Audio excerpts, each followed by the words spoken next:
Hello అందరికీ welcome to my channel. So ఏంటి పిల్ల సొరకాయలు పట్టుకొని కూర్చుంది అనుకుంటున్నారా? సో ఏం లేదండి, నేను ఈవినింగ్ మంచి స్నాక్ ఐటమ్ ఒకటి చూపించబోతున్నా. Easy and healthy. సో మంచి 2 సొరకాయలు, లేత సొరకాయలు తీసుకొని వాటిని మంచిగా తురుముకున్న, ఎడ్జులు కట్ చేసి సన్నగా, అంటే సన్నగా, చాలా సన్నగా తురుముకోండి బాగా. సో వేరొక గిన్నెలో నేను 2 సొరకాయలకు తగ్గట్టుగా బియ్యం పిండి తీసుకున్నా. సో తగినంత పిండి ఇందులోనే తురిమినది సొరకాయ వేస్తున్నా. తురిమిన సొరకాయ, కట్ చేసి పెట్టిన కరివేపాకు ఇది. సో ఇందులో మీరు కొత్తిమీర కూడా యాడ్ చేసుకోవచ్చు. సరిపడా సాల్ట్,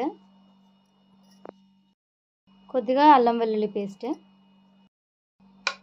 కొద్దిగా పసుపు, సరిపడా కారం. దీన్ని ఇప్పుడు వాటర్ లేకుండా ఓన్లీ సొరకాయ గుజ్జుతోనే, తురుముతోనే మొత్తం కలుపుకోవాలి. చపాతీ పిండి కంటే కొంచెం బాగా మెత్తగా పిసుక్కోవాలి.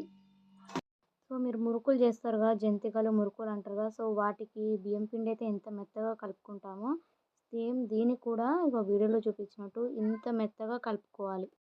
వాడిన ఆయిల్ ప్యాకెట్స్ ఉంటాయి కదా, వాటిని పడేయకుండా స్టోర్ చేసుకోండి. సో వాటిని ఇట్లా వెడల్పుగా కట్ చేసుకొని దాని మీద ఆయిల్ రాసి వీడియోలో చూపించినట్టు పిండిని కొద్దిగా తీసుకుంటూ ఇట్లా రౌండ్గా చేసి ఆయిల్ పోసిన దగ్గర ఇట్లా ఒత్తుకుంటూ రౌండ్గా ఒత్తుకోవాలి. పిండిని ఒత్తేటప్పుడు మరీ మెత్తగా పల్చగా ఒత్తొద్దు. సో ఇచ్చుకపోతాయి అంటారు కదా, ఇట్లా విడిపోతాయి, దేని దానికి విడిపోతాయి. సో కొద్దిగా మందం ఉంచుకోండి, మరీ మందం కూడా ఉంచొద్దు. సో మధ్యలో ఇట్లా వెడల్పుగా వచ్చిన తర్వాత మధ్యలో ఇలా హోల్ పెట్టుకోండి.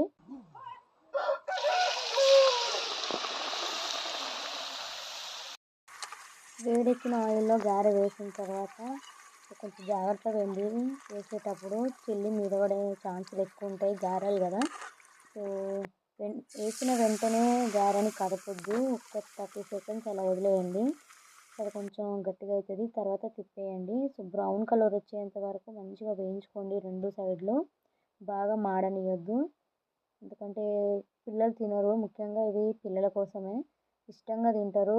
సొరకాయ అనకొద్దు అనే వాళ్ళకి ఇది బెస్ట్ స్నాక్స్ అని చెప్తా. ఈవినింగ్ చాలా చాలా బాగుంటాయి, పిల్లలు అయితే ఇష్టపడి తింటారు. మా పాప అయితే మటుకు చాలా చాలా ఇష్టం తనకి ఇవి.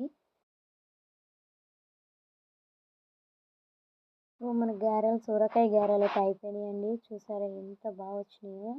సో ఇంత మంచిగా కాల్చుకోండి, మెత్తగా క్రిస్పీగా చాలా చాలా బాగుంటాయి. ఎవరైనా ఇష్టపడి తింటారు. సో నచ్చితే లైక్ చేయండి, సబ్స్క్రైబ్ చేయండి, సపోర్ట్ చేయండి.